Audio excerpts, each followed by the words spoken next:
अब ये जाई हम एक जाने कल ई देहले हम 11 रुपया का मुस्कान, लेकिन शहर में का कहना शहर में कहना हाँ कि हमसे ढेर बनबू तो तुम्हारे ऐठन छोड़ा का कम छोड़ा तोर खानदान ना छोड़ा पाई और खानदान लपट के ना छोड़ा पाई।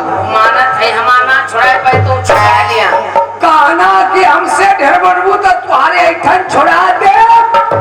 हमसे ना बने तो ये गांव के प्रधान के बुला दे। अच्छा उनके बुला के तुहार गढ़ही पट्टा करा दे।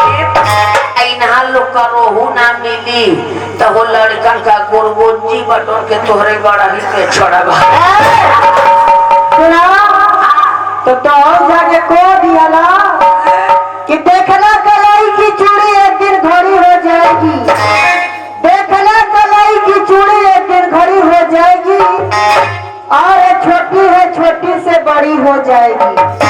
अरे जगह न खड़ा यार, एक छोटी है छोटी से बड़ी हो जाएगी।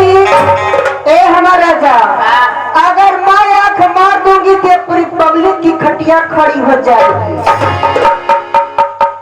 भैया लोग का खटिया खड़ी हो जाए। इहो लोग का कहना कि मेरी जान तेरी कश्ती में अटकाए रहूंगा, मेरी जान तेरी कश्ती में अटकाया रहूंगा, ना इस पार करूंगा ना उस पार करूंगा, बस बीच में डाल के पटाया रहूंगा। चले की बात कहेगी बात